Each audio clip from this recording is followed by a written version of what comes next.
Deus querido Pai, obrigada, Senhor, por mais esta oportunidade que estamos tendo. Que essa reunião transcorra em clima de muito aprendizado para todos nós. Obrigada por tudo, Senhor.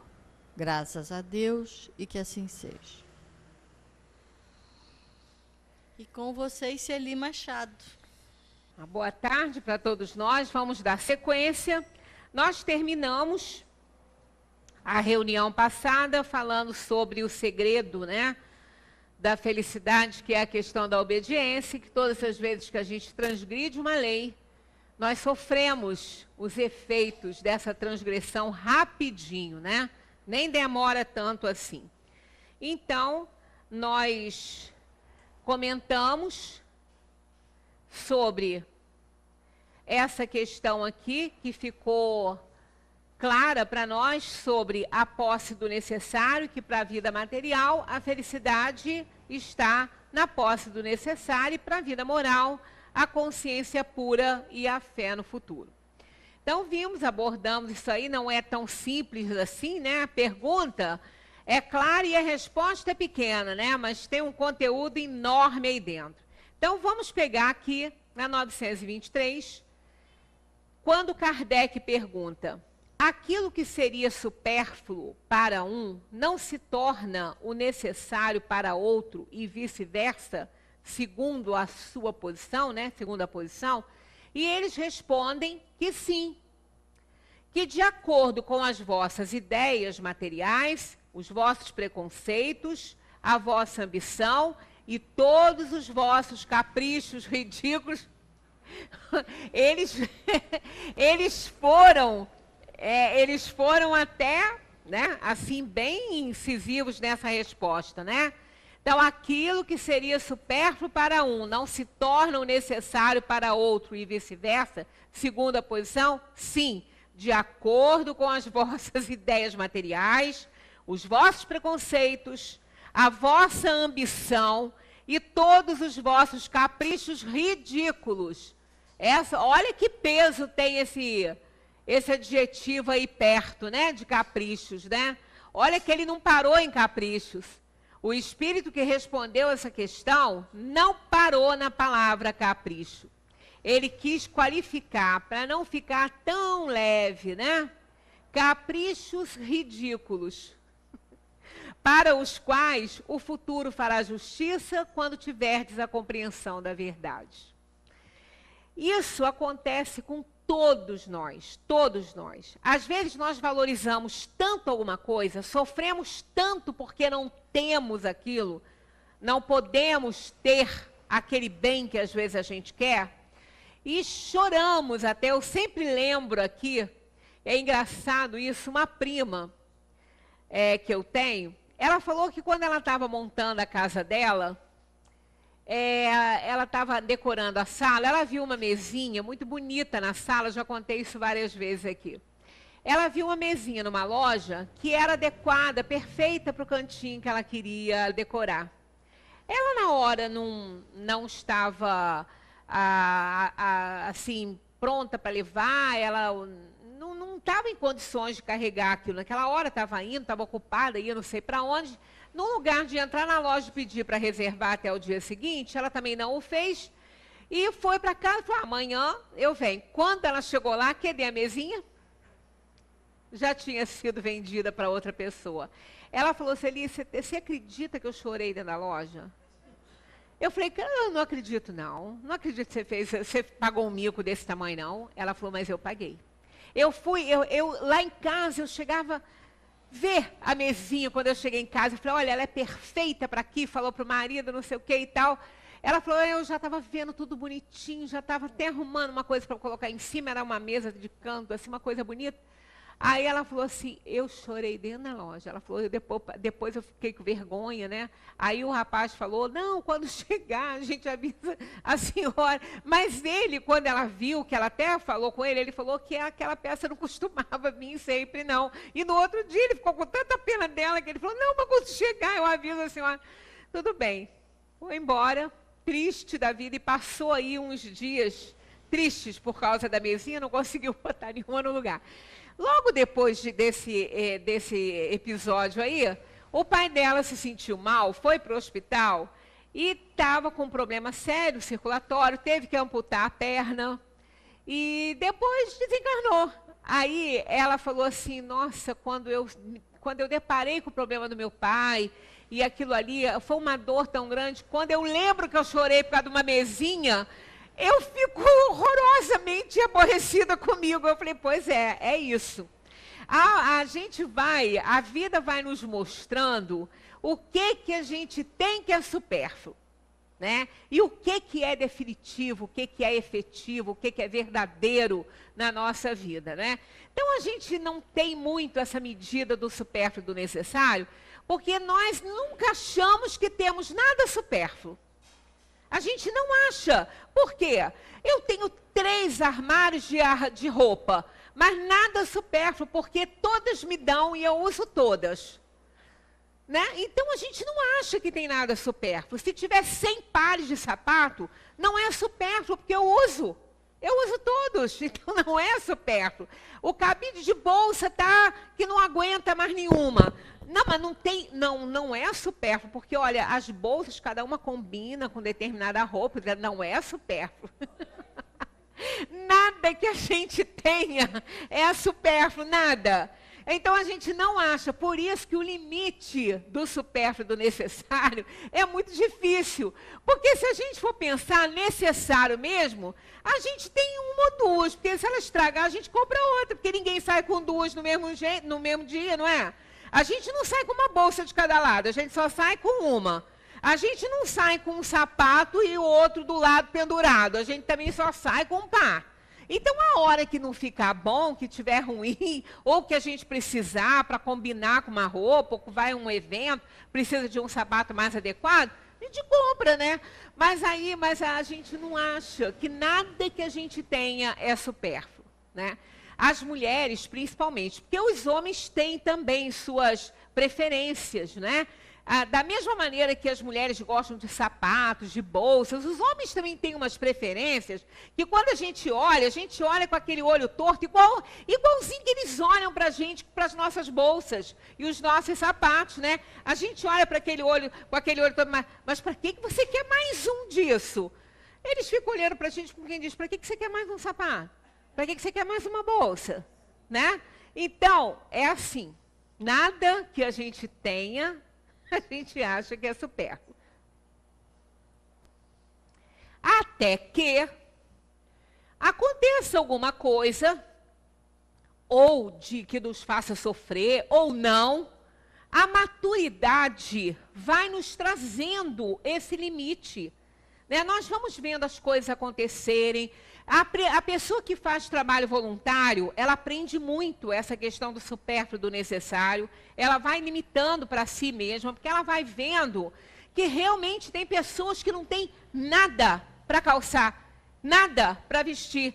Então, aí a gente vai começando a ver, é supérfluo. A gente começa, né? Aí começa a fazer aquele esvaziamento, aí começa a perceber assim, eu não posso mais juntar nada, né? Eu não posso mais colocar nada, não posso mais comprar um armário, nem para botar sapato, nem para botar roupa. Se entrar uma, vai ter que sair.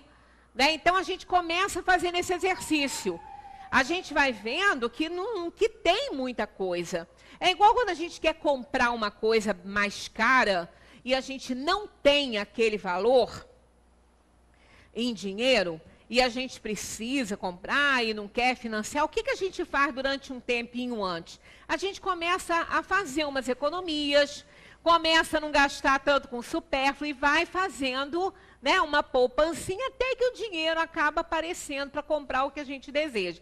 Aí, quando acontece da gente conseguir aquele valor, sem ter sofrido, sem ter se privado das coisas principais, a gente fala, mas como eu gastava, hein? Nossa, como eu gastava dinheiro. Eu comprava coisa que realmente não precisava. Né? Ali a gente começa a ver. Então, a gente precisa do aguilhão. Não tem jeito. A gente precisa ser espetado. Né? Paulo falava que a gente precisa do espinho na carne, e é verdade. Né? De uma forma ou de outra, quando a gente ainda tem esses espinhos espetando aí, que não sejam para nos causar dores nem sofrimento, só para nos alertar, É ótimo. Só que quando a gente não aprende dessa forma, aí vem uma dor maior para a gente aprender. Né? Então é muito difícil isso aí. Mas realmente são ideias materiais, são preconceitos, né? A nossa ambição, ela é grande. Na verdade, a ambição, ela não é de todo ruim. Porque a ambição é uma forma da gente trabalhar para evoluir, para ter e para ser. Não é só para ter. Nós ambicionamos ser também coisas, ser melhor, né? Então, a ambição, eu comparo a ambição até àquela vontade de ter, de conseguir e de ser, que outro tem, né? E conseguiu. Isso não é inveja, não. Inveja é diferente, inveja é pequeno, inveja a pessoa tem raiva do que o outro tem e quer que o outro perca. Isso é uma inveja ruim, né? A inveja horrorosa. Mas a ambição, que muitas vezes ela é comparada, né, com uma coisa ruim, até mesmo com uma inveja, ela não é isso. É uma forma de te impulsionar, de você ver que você pode ser mais, que você pode ter mais algum conforto, que você pode conseguir mais alguma coisa de forma lícita. Né? Isso não é ruim, isso te põe para frente, te anima. Né? Então, a ambição não é de todo ruim. Ela só é ruim quando ela começa a te comandar. Né? Quando ela começa a dirigir a sua vida e você não pode ver nada que você quer e você sofre porque você não tem, aí é um grau máximo de ambição que começa a prejudicar a vida da gente. Mas ela, no limite, é como as paixões, né? Que a gente já falou muito sobre isso. A paixão não é nociva, ela impulsiona a alma para frente. Nós temos que nos apaixonar pelas causas, pelas pessoas, pelas coisas. É necessário isso, faz parte da nossa vida no mundo material. A gente só não pode deixar que ela nos governe. Da mesma maneira, a gente não pode deixar que a ambição nos governe. Né? Então, para tudo isso aí, o futuro fará justiça quando tiveres a compreensão da verdade. E a compreensão das verdades universais, ela vai chegando de acordo com a nossa maturidade. Ela vai chegando aos poucos. Nós não vamos, de uma hora para outra, né, entender coisas que a gente passou décadas acreditando ou agindo daquela maneira. Vai devagarinho e a gente vai vendo, isso é bobagem, né? Então, quando a gente amadurece, a gente vê o que realmente tem valor, né? O que realmente é importante na vida da gente. Isso aí é um exercício bom para isso, é a gente pensar realmente se aconteceu isso aqui na cidade, né? Se acontecesse uma tragédia, né, na minha vida, na minha casa, eu tivesse que sair correndo, o que eu levaria? O que eu correria para pegar? Ali é uma boa reflexão a respeito dos nossos apegos, né, das nossas coisas, das nossas atitudes nesse mundo. Até eu não coloquei aqui, agora que eu estou me lembrando que eu tenho um quadrinho tão bonitinho, que é um cachorro, um golden, né, como a minha, assim, carregando uma cestinha com um filhotinho dentro, né? Aí vem uma legendazinha, carregue só o que é importante para você. Né? Então, o amadurecimento da gente vai nos dando esse limite do que realmente é necessário, do que realmente importa na nossa vida.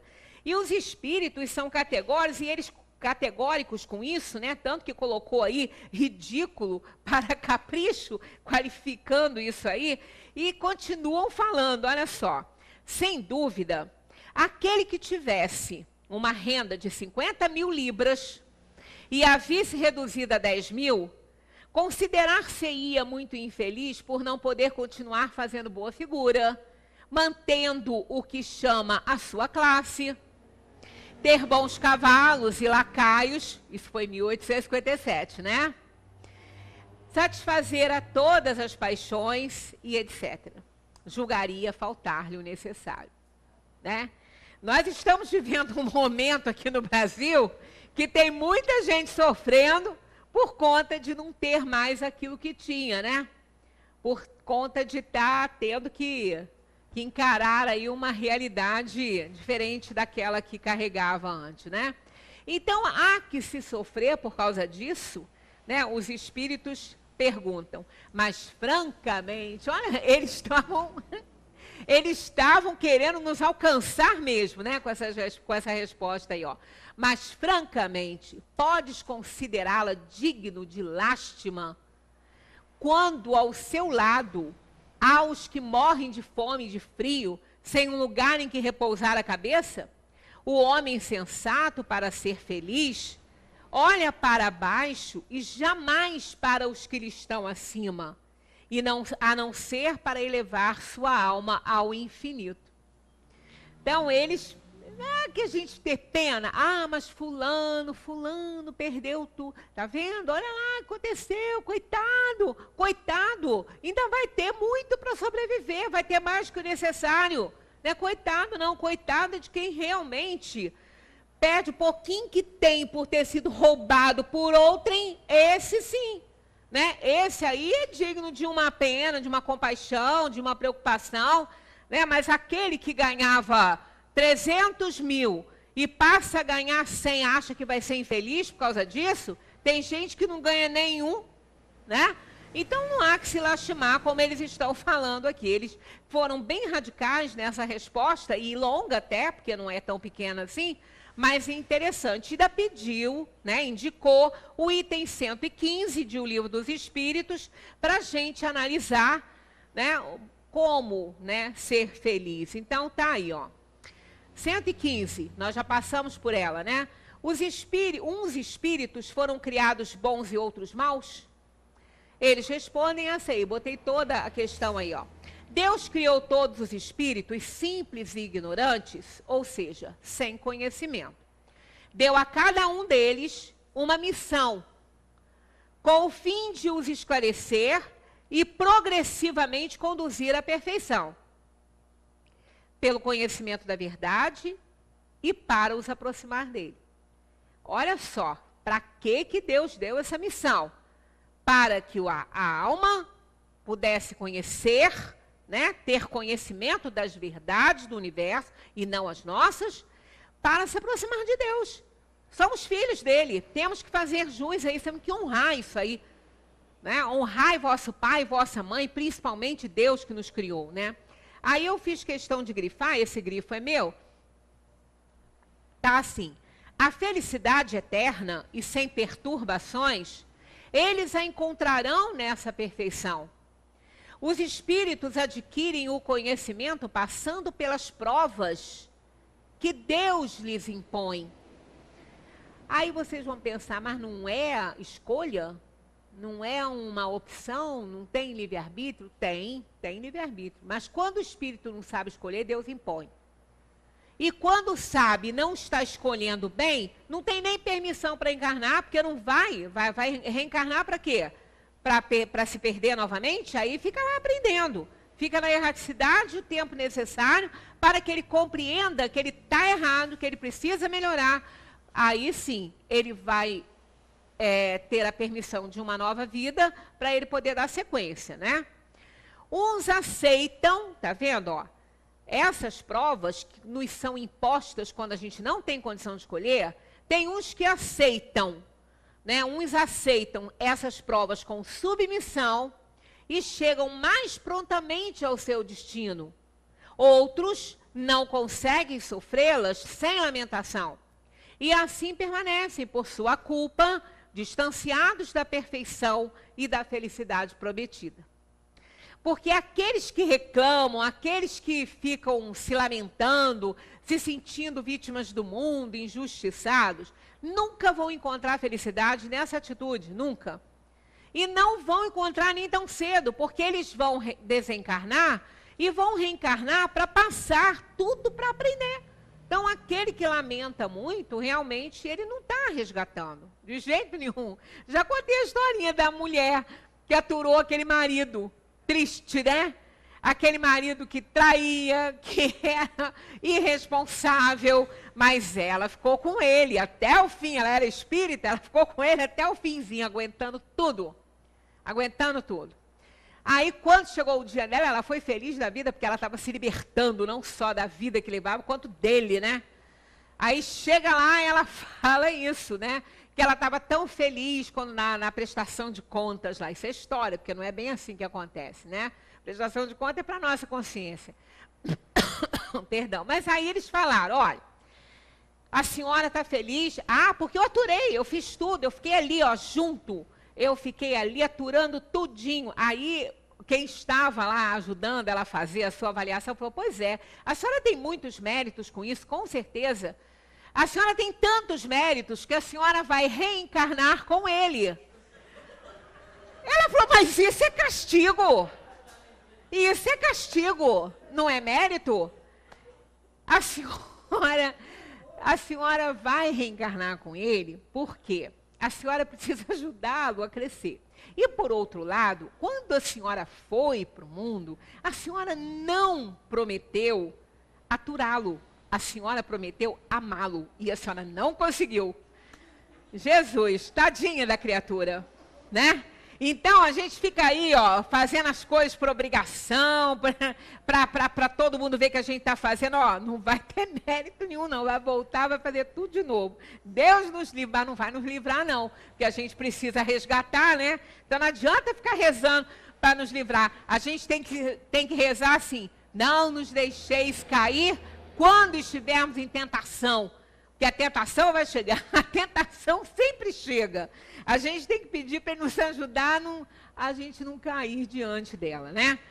Essa historinha faz a gente pensar aí e repensar. 924. Existem males que não dependem da maneira de agir e que ferem o homem mais justo. Isso é que é triste, né?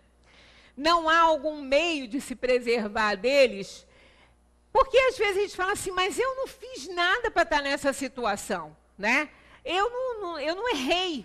A pessoa fica inconformada com isso, né? Aí a resposta, né, está muito dentro do que foi dito naquela 115. Está aí, ó, o atingido deve resignar-se e sofrer sem queixas se deseja progredir. Entretanto, encontra sempre uma consolação na sua própria consciência que lhe dá a esperança de um futuro melhor quando ele faz o necessário para obtê-la.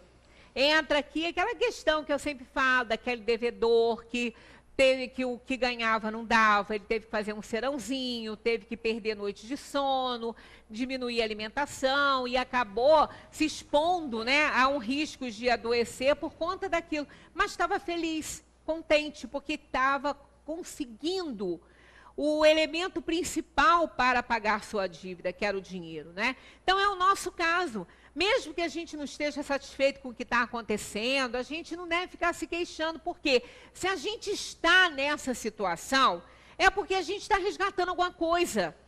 Porque Deus é Pai, Ele não vai nos mandar uma dor e um sofrimento que não estejam de acordo com o nosso resgate. Ele não vai fazer isso. Nós não faríamos isso com filhos, porque que ele vai fazer? Então, se a gente está numa situação, é porque é necessário isso. Na maioria de nós aqui no mundo, nós não temos a vida que a gente gostaria de ter, mas a que a gente precisa ter.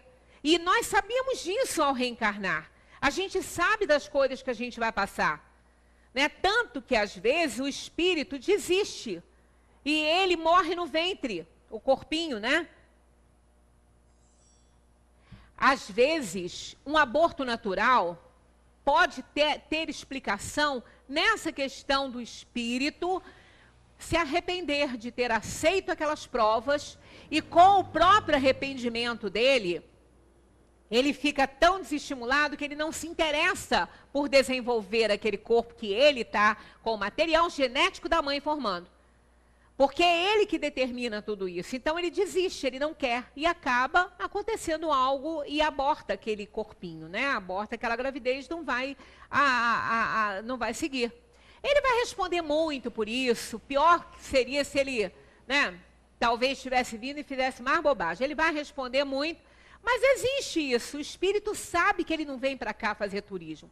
Ele sabe que ele vem para cá para provar e espiar. Então, ele não é fácil, é uma viagem difícil para a alma, né? Não é uma viagem de férias, de forma nenhuma. O fato de nos recusarmos a aceitar situações que não podemos mudar, deixa-nos exaustos, priva-nos do nosso poder e paz de espírito. Retomamos esse poder e recuperamos a paz de espírito quando aceitamos as coisas tal como são. A gente tem que reconhecer que aquilo que não está no nosso controle, não adianta a gente querer controlar. Nós não vamos conseguir. Aí nós vamos nos desesperar, nós vamos tomar atitudes que não devem ser tomadas por conta dessa insatisfação, dessa revolta que a gente tem com as coisas, e não vai adiantar, nada vai adiantar, porque não está no nosso controle. Quando está no nosso controle, né, se nós estivermos dentro de um carro desgovernado, com motorista bêbado, o máximo que a gente pode fazer ali é pedir para ele parar para a gente sair. Se ele não parar para a gente sair, a gente não pode fazer nada. Porque qualquer atitude que a gente possa ter ali, puxar um freio de mão, dar uma guinada, pode ser pior. Então, não está no nosso controle. Nós não podemos fazer nada. Então, nessa hora, o que a gente tem que pensar? Bem, eu tenho um pai que me controla, que controla a minha vida, que é dono da minha vida e dono da vida do universo que criou, né? Então, se eu entrei naquele carro e não sabia que aquele motorista estava bêbado, eu tenho que confiar que não vai me acontecer nada que não tiver que acontecer. Ele pode ser um instrumento para que aconteça alguma coisa que eu tenha que resgatar, que eu tenha que provar e espiar. Mas se eu não tiver que provar nem espiar nada ali, ele pode bater o carro, pode até morrer antes da hora e não vai acontecer nada comigo. Eu tenho que acreditar nisso, porque isso é a lógica. Não é porque está escrito, ou porque alguém falou, ou porque é uma tábua de salvação para mim, não. É a minha razão me mostrando isso. É a minha razão me colocando no colo do Pai, dizendo, eu não posso controlar isso. Então, com os problemas que a gente passa, com os quais a gente não pode contar para a nossa felicidade, para a nossa alegria, porque eles não estão no nosso controle, eu não posso me desesperar, nem me revoltar. Eu tenho que pensar que eu estou passando por determinada dificuldade, porque eu preciso disso, mas não estou abandonada. Eu não posso controlar. Então, eu tenho certeza que Deus está no controle disso e vai me dar a melhor oportunidade. E vai me mostrar o caminho a seguir. Isso é uma prece. Isso é uma oração de verdade. Porque está me abrindo o canal com o meu anjo da guarda, com os espíritos superiores, que vão nos nortear para ver o que a gente pode fazer, como nós temos que nos comportar. Então, não adianta a gente tentar controlar o incontrolável. Nós só vamos sofrer, nós só vamos nos desesperar e não vai adiantar nada. Nós não vamos obter nenhum sucesso com isso, né? Frequentemente, desejamos controlar as situações, queremos fazer as coisas acontecerem do nosso modo. A gente quer que as coisas sejam do jeito que a gente quer. A gente quer até que as pessoas sejam como a gente quer. A gente quer que as pessoas façam o que a gente quer.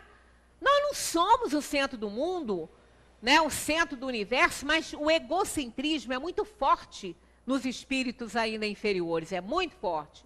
Então, frequentemente, a gente deseja controlar situações, querendo fazer que as coisas saiam somente do jeito que a gente quer, né? Aí a gente iguala a atividade à força.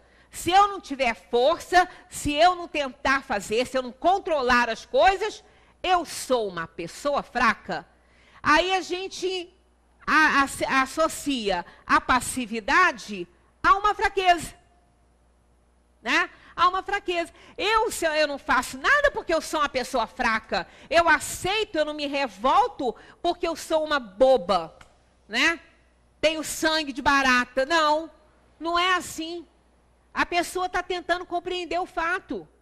Ela não está no controle das coisas, ela não pode exigir as situações não vão se apresentar do jeito que ela quer, do jeito que ela deseja. Não é assim.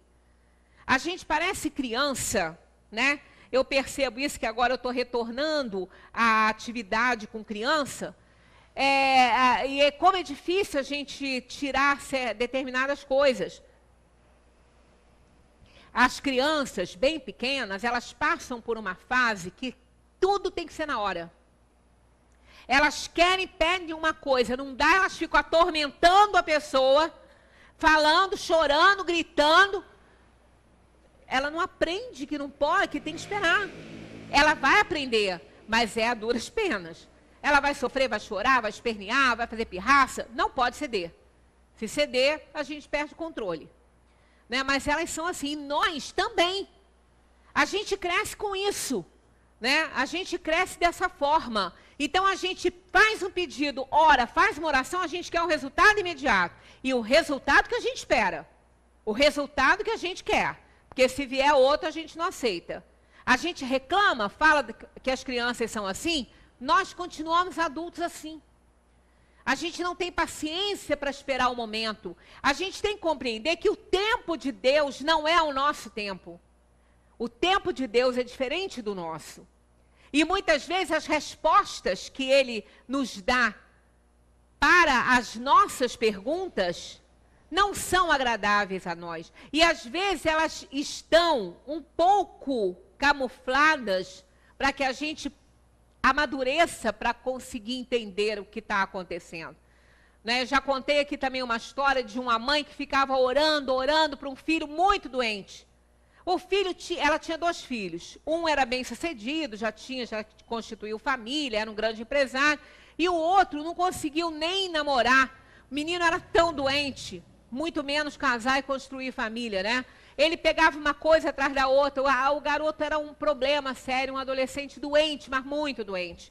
Mas sempre feliz, sempre agradável, sempre grato pela vida que tinha. Nunca reclamava de nada. Isso acabava com a mãe. Que a mãe ainda falava, filho, você nem reclama. Ele fala, mas está ótimo, está bom. Tem que ser. Né? E ela ali pedia, fazia prece, pedindo, suplicando. Aí teve uma noite que ela se aborreceu com Deus. Ela falou, eu não vou mais pedir nada, porque você não me atende. Não me atende. Eu peço socorro para o meu filho, você não me atende. Eu peço ajuda, ele está doente de novo, eu estou desesperada. Não tem compaixão de uma mãe desesperada. Aí ela adormece. E tem um sonho, que Deus aparece para ela e fala para ela no sonho assim, eu atendo todas as suas preces, todas são dirigidas para o seu filho. Aí ela repreende Deus ainda, né? Mas como? Ele está cada vez pior. Ela falou, porque não é esse? Ele falou para ela, não é esse? Esse não precisa das suas preces, esse não precisa de oração, esse está no meu caminho, esse está perto de mim. O que precisa de suas preces é o outro filho que você tem. Mas ele é bem-sucedido. Mas perdeu o meu endereço. Não reconhece o caminho que leva até mim. Então, ali, quer dizer, nós somos assim, desesperados. Né? A gente não consegue alcançar o tempo de Deus, a maneira como Ele nos atende é diferente. Né? Eu já sempre brinco aqui com vocês que eu não peço mais paciência a Deus de jeito nenhum. Não peço mais. Porque eu entendi, estudando, que Deus não vai me dar uma paciência pronta. Ele vai me dar as situações para eu desenvolver paciência. E eu já tenho várias. Tenho muitas, não quero mais nenhuma. Né? Aí eu já não peço mais. Quando eu vou, eu digo, não, Deus, não pedi nada. Não pedi nada. Porque é assim. Nós não vamos comprar nada pronto. Lembra do bazarzinho? Alegria, felicidade, saúde, paciência, perseverança. Vende-se tudo isso. A pessoa foi lá comprar feliz da vida, né? Aí deu um montinho assim que não era nem vendido, era dado, de um monte de bolinha assim. Ela falou, isso são as sementinhas para você plantar alegria, saúde, felicidade. E é assim. É assim. Nós acha que é mole. Quem disse que ia ser fácil? Ninguém falou isso. E se falasse, estaria mentindo, né? Isso nos leva, né, quando a gente acha que atividade é força, né, e passividade é fraqueza, isso nos leva a uma luta constante até nos sentirmos exaustos e muitas vezes derrotados. É isso que a gente consegue. Quando a gente quer brigar, quando a gente quer tudo na marra, faca no peito, é isso que a gente vai conseguir. Nós não vamos conseguir o que queremos e vamos conseguir derrota. Vamos alcançar a derrota e se a gente está procurando felicidade ali, azar o nosso, porque nós não vamos conseguir. Essa luta nos impede de viver o momento presente, impede os relacionamentos alegres e descontraídos, destrói a criatividade e perturba a nossa felicidade e satisfação. Pode reparar que uma pessoa insatisfeita, uma pessoa revoltada com as situações, ela se preocupa, quer dizer, ela se ocupa, né? Ela ocupa seus pensamentos com algo que pode ser que nunca aconteça, e ela é uma péssima companhia para tudo. Ela é uma péssima companhia do almoço de domingo, porque ela só vai falar bobagem, ela só vai falar desgraça, ela só vai falar que está preocupada. Ela não consegue ver a alegria que é estar junto dos seus, jogar a conversa fora, contar piada que nem graça às vezes tem, mas que todo mundo ri para agradar. Ela não sabe esse valor, ela não sabe isso. Ontem, eu sempre falo com vocês que eu recebo sempre muita ajuda, graças a Deus que ele continue me ajudando. Quer dizer, continuar, ele vai sempre me dar ajuda. Eu não sei se eu vou receber todas, né? A recepção da ajuda depende da gente. Eu estava botando mais uma coisinha que me interessava aqui, e estava passando um filme, que é uma comédia brasileira, mas que, exatamente isso que a gente está vendo aqui, é Linda de Morrer. Eu não sei se vocês já viram. Ela, né, ela morre logo no início, por isso que eu posso falar isso, ela morre porque ela está logo no início do filme. Ali que ela vai ver tudo que ela não fez. O valor que ela dava às coisas, o que ali ela entendeu o limite do supérfluo e do necessário. Porque era uma questão física, né? Que ela descobriu uma fórmula milagre que botava todo mundo jovem. Jovem tinha um efeito colateral horroroso que ela não sabia que tinha, né? E aí ela não deu atenção àquela filha. A filha nem... Ela estava fazendo a mesma coisa com ela. Também não ia aos eventos dela. Ali que ela viu o que era realmente importante para a vida dela. Então, é verdade, a gente às vezes descobre a duras penas essas coisas. Então, se a gente não consegue aceitar os problemas que a gente tem, as nossas limitações, a gente não vive o presente. E quem não vive o presente perde todas as oportunidades que Deus está dando de resgatar um passado, usar o passado para não fazer mais bobagem e preparar um futuro melhor. E viver o presente. O presente precisa ser vivido. A dor precisa ser sentida. A alegria precisa ser curtida. É assim, é o presente. Ele é um presente de Deus para nós.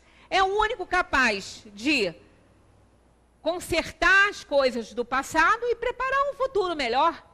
Então, a gente precisa viver o presente, aproveitar as situações que nos são dadas. Mesmo que a gente esteja com alguma dor, com alguma preocupação muito grande, mas precisamos nos alegrar com o presente, com as coisas que estão acontecendo ao nosso redor. Porque isso é muito importante. A luta constante gera o medo, aquela luta contra a situação que a gente não pode controlar e quer, ela gera o medo que nos dá a falsa convicção de que precisamos controlar o tempo todo cada aspecto da nossa vida. Não podemos. Nós só precisamos fazer a nossa parte, o que já é muito, que às vezes a gente nem consegue. Só isso que a gente precisa fazer. É entregarmos-nos nas mãos de Deus, fazendo a nossa parte. Você quer um emprego? Levanta cedo e vai procurar. Mas procura emprego para o qual você é qualificado, senão não vai achar. Senão vai procurar e não vai achar. Então, a gente tem que ter essa consciência de não desejar ou ambicionar aquilo que a gente não pode ter. Que a gente sabe que não pode ter, que não tem competência ou não tem situação para isso. Né? Então, essa infelicidade a gente não vai ter. Por isso que a questão de ser feliz, de felicidade e infelicidade relativas, que é o assunto que a gente está abordando, só depende de nós, por isso que ela é relativa. Ela é relativa a cada um. A gente não pode querer o que a gente sabe que não pode ter. E vai ficar querendo e sofrendo por algo que sabe que não vai ter. Então, buscar infelicidade a troco de quê?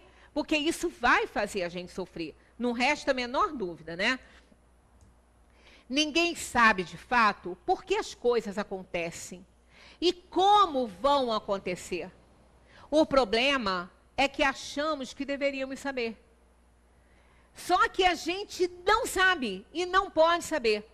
As coisas vão acontecer quando elas tiverem que acontecer. A gente sabe, está no arquivo mental, porque a gente fez escolha ou aceitou imposição de prova. Então, a gente sabe, mas a gente não sabe o momento, a gente não sabe. Todo mundo reencarnou e sabe que vai desencarnar. Todo mundo sabe disso. É a única certeza que a gente tem, é que quando aqui a gente aporta, um dia a gente parte. Isso a gente tem certeza. Agora, quando é que vamos partir? Mais ou menos está previsto. Porque na escolha que nós fizemos das provas, vem mais ou menos o tempo que a gente vai viver na Terra. Quando a gente fala que a gente tem uma hora para morrer, não quer dizer que essa hora foi prevista, o dia tal, a hora tal, no minuto tal. Não é assim. Nós temos um tempo para partir daqui. Nós temos um tempo, quando é um período, não quer dizer que seja exatamente naquele dia. O que acontece é o seguinte: quando formos chamados, teremos que ir. Aí não tem jeito. Mas esse dia não nos é dado quando a gente faz essa escolha de prova. Não é o dia, é a época, é o período. Vamos viver 80 décadas, tá? Então, quando a gente estiver com 80 anos, a qualquer momento pode acontecer. Porque a gente sabe que veio para esse mundo para viver 80 décadas. Então, quando o espírito já percebe que alcançou 80 décadas, aí vai acontecer alguma coisa que vai justificar a nossa partida do mundo. Aí, na hora que acontecer, que for para ir, a gente vai. Nada vai evitar. Mas isso a gente não vem com uma data marcada, não é bem assim. É um período. Aí, chegando naquele período, a qualquer momento pode acontecer. Então, poderão ser utilizados espíritos alienados aí, que não dão valor à vida, para que a gente faça a nossa passagem para o plano espiritual, ou uma doença, ou um acidente, algo vai acontecer. E a gente vai. Não tem jeito, né? Então, aí não está no nosso controle. De forma nenhuma isso, né? Então, não adianta a gente ficar achando que pode controlar tudo. Então, ninguém sabe, de fato, por que as coisas acontecem ou como elas vão acontecer. Ué, mas eu não escolhi meu gênero na minha morte? Eu não escolhi minha morte? Não.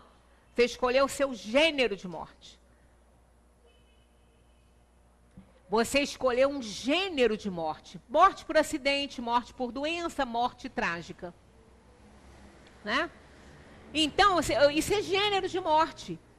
Dependendo da provação sua, do karma que escolhemos e tudo, a gente escolhe o gênero de morte. Nós estamos mais suscetíveis, realmente, dependendo da vida que a gente leva, a morrer desta ou daquela maneira.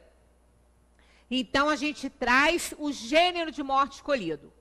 Aí vai acontecer alguma coisa que aí vai nos levar a fazer a passagem para a dimensão espiritual naquele gênero, né? Tantas formas de morte trágica existem, tantas formas de acidente existem, tantas doenças também, né? Ou então apagar como uma velhinha no final por esgotamento orgânico, falência múltipla de órgãos, né? Mas morrer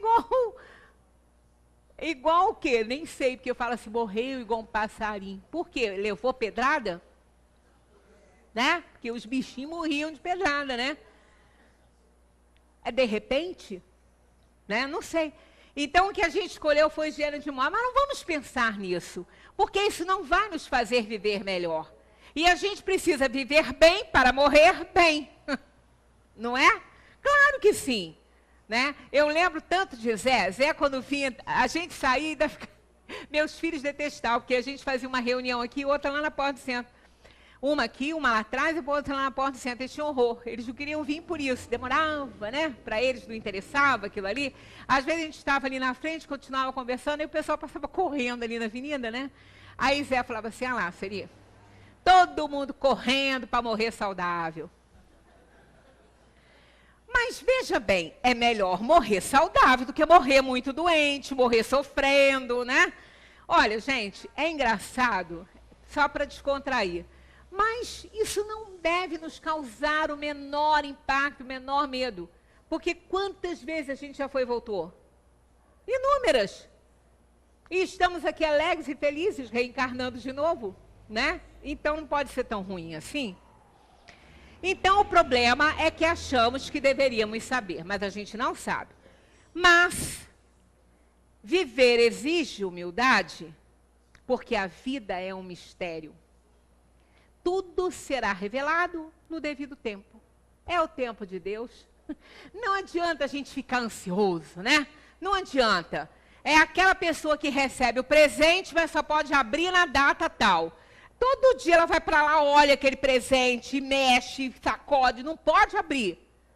Aí até o dia que abre não tem nem nada lá dentro do pacote, da caixa, né?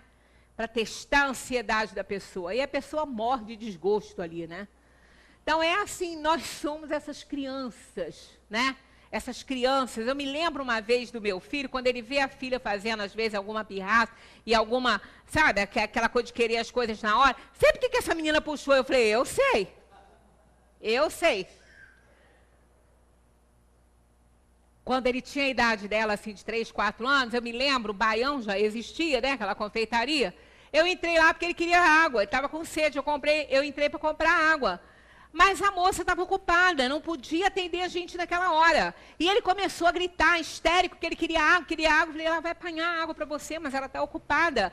Aí, naquilo não resolveu, ele começou a escalar o vidro do balcão, assim, querer subir.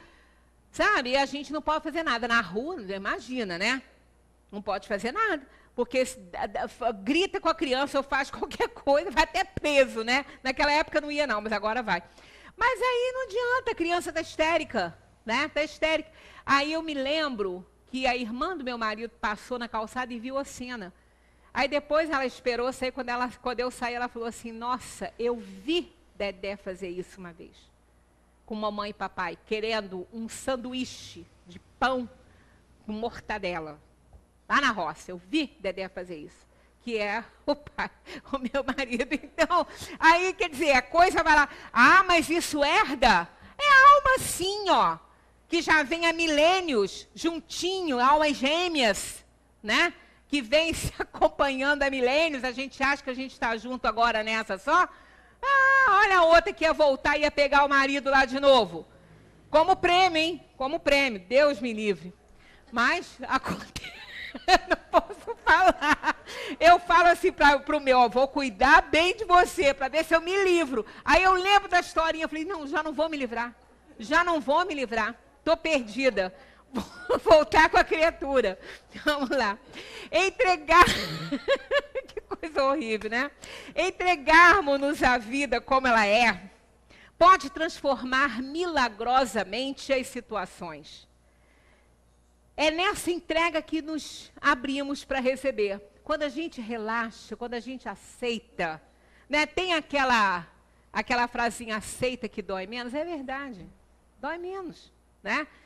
A vida nos fornece as ferramentas para que cumpramos o nosso destino quando deixamos que as coisas sigam normalmente o seu caminho, fazendo apenas a nossa parte, né? A gente molha a plantinha, mas ela tem o tempo dela de germinar. Não adianta a gente ficar com aquele regador todo dia lá. Eu tenho uma suculenta linda, que tem uma flor enorme. Aí ela dá botãozinho, toda hora eu estou lá. Eu falei, eu vou secar a criaturinha. Porque toda hora eu vou lá para ver se ele cresceu um pouquinho. Dali uma hora eu estou lá para ver se ele cresceu um pouco. Que coisa horrorosa isso. Aí eu me pego fazendo isso e falo, epa, para com isso, né? O que é isso? Né? A sociedade não vai te levar a nada, vai a murchar o pobre do botãozinho que está saindo lá, né? Porque ela tem o momento dela de germinar. Não adianta eu ficar lá querendo que ela saia. Não vai sair no tempo dela, né? Quando nos revoltamos, eu não baixei a seta. Quando nos revoltamos contra Deus, achando-nos vítimas do mundo, quando brigamos com a vida e não por ela, acabamos isolados na própria dor. E a tal da felicidade nem chega perto, né? Então, não adianta isso, né? A gente precisa aprender a lição da entrega. Chega um momento que tem que entregar. Não tem jeito. Para de lutar com aquilo que sabe que não vai ganhar, né? Não tem vitória em determinadas lutas. Não vai adiantar. A vitória é a entrega, que aí começa tudo a melhorar, né? O homem pode suavizar ou aumentar o amargor de suas provas, conforme o modo por que encara a vida terrena. Não adianta a gente se revoltar, porque se nós nos revoltarmos, nós não vamos resgatar. E é preciso resgatar. É dívida que tem que ser paga, não tem jeito. Então, o que acontece? Nós vamos desencarnar e vamos botar a perder esse ponto da nossa encarnação. Não vai conseguir resgatar. Aí nós vamos reencarnar com aquele problema. E essa coisa de voltar junto com a criatura, que a gente não quer voltar, às vezes a criatura evoluiu. Não merece a gente mais não. Né? Que a pessoa fala assim, gente, mas eu vou ter que pegar meu marido de novo. Depende, às vezes ele evoluiu e você não. Ele vai se livrar de você. Que a gente fala que a gente vai se livrar, às vezes são eles que vão se livrar da gente. Né? Porque nós temos que resgatar pagando aquilo que a gente fez. Mas não tem só ele para nos fazer essa cobrança. Outros tantos espíritos estão aí com o mesmo problema e vão entrar na fita e vão nos fazer resgatar, às vezes de modo até pior e mais doloroso, né? Então, o que é importante é a gente compreender e resignar-se. O problema da resignação, alguns desses slides estão na palestra Obediência e Resignação, que é a chave da nossa felicidade. Não tem jeito. A gente precisa obter a benção que a gente tem que se dar de obedecer regras, né? E compreender. Fundamental, então, para a nossa felicidade é o quê? Persistência sem teimosia. Isso é importante. Por quê? Se nós estamos fazendo as coisas do mesmo jeito, nós vamos obter sempre os mesmos resultados. Não vai mudar, porque isso é uma lei, né? Se a gente faz a coisa dessa forma e obtém esse resultado, se continuarmos fazendo dessa forma, vamos obter os mesmos resultados. Se eles não forem bons, não adianta perseverar nisso, porque aí não é perseverança, é teimosia. É teimosia mesmo. Né? A gente vai encontrar prejuízo. Então, é persistência e perseverança sem teimosia. Se a gente está vendo que está errado, não vamos dar sequência, vamos mudar. Vamos fazer diferente. Porque isso não vai dar certo, porque não está dando certo. Né? Paciência, isso é uma virtude enorme. Se a gente não conseguir paciência, que pelo menos a gente consiga uma tolerânciazinha, né? E não ficar igual a mim, tolerância zero, né? Quando eu fico na tolerância zero, eu digo, não, eu preciso aprender, né? Mas eu, graças a Deus, tenho bastante ajuda da doutrina para me colocar lá e falar, olha aí, não dá certo assim não, para com isso, né? Para com isso. Tem que conversar com a gente mesmo, não tem jeito. E resiliência. Isso é outra coisa fundamental. A resiliência é a capacidade que um elemento químico tem, quando ele é colocado sob estresse ou combinado com outro, de, quando termina todo aquele estresse, ele voltar dignamente ao seu ponto. Ele não vai se perder, ele não vai morrer. Né? Então, ele vai se contornar todo, vai voltar o seu ponto de origem. Então, a resiliência diante da dor e do sofrimento é a gente realmente aquela aquele ditado popular, sacudir a poeira e dar a volta por cima. E sair inteiro, sair completo das situações. E não arrasado, faltando pedaço, lamentando, se desgraçando, não. Sair inteiro de uma situação que nós não podemos controlar, para que a gente possa reagir e mudar o rumo das situações quando for possível. E quando não for possível, nós vamos aceitar, porque não adianta. Né? A gente pode até lamentar algumas coisas, mas se colocar na condição de vítima do mundo, não vamos conseguir nada. Então, para a gente arrematar, vamos relembrar esse texto que eu já trouxe aqui, que é muito interessante. Porque se a gente se acha infeliz, nós vamos ver que somos felizes demais, muito felizes. Olha só. O mundo em uma aldeia. Se fosse possível reduzir a população do mundo inteiro em uma vila de 100 pessoas, mantendo a proporção do povo existente agora no mundo, tal vila seria composta de 57 asiáticos, 21 europeus, 4 americanos, norte, centro e sul, 8 africanos, 52 seriam mulheres, 48 homens, 70 não brancos, 30 brancos, 89 seriam heterossexuais, 11 seriam homossexuais, 6 pessoas possuiriam 59% da riqueza do mundo, 6 pessoas. 80 viveriam em casas inabitáveis, 70 não saberiam ler, 50 sofreriam de desnutrição, 1 teria computador, 1, sim, apenas 1, teria formação universitária. Tá? Isso foi uma pesquisa legal, isso não é lenda não é historinha não. Agora pense, se você acordou hoje mais saudável que doente, você tem mais sorte que 1 milhão de pessoas que não verão a próxima semana. Se nunca experimentou o perigo de uma batalha, a solidão de uma prisão, a agonia da tortura, a dor da fome, você tem mais sorte que 500 milhões de habitantes no mundo. Se seus pais ainda estão vivos e unidos, você é uma pessoa muito rara. Se você tem comida na geladeira, roupa no armário, um teto sobre sua cabeça, um lugar para dormir, considere-se mais rico que 75% dos habitantes deste mundo. Se tiver dinheiro no banco, na carteira ou um trocado em alguma parte, considere-se entre os 8% das pessoas com a melhor qualidade de vida do mundo. Olha que coisa, hein?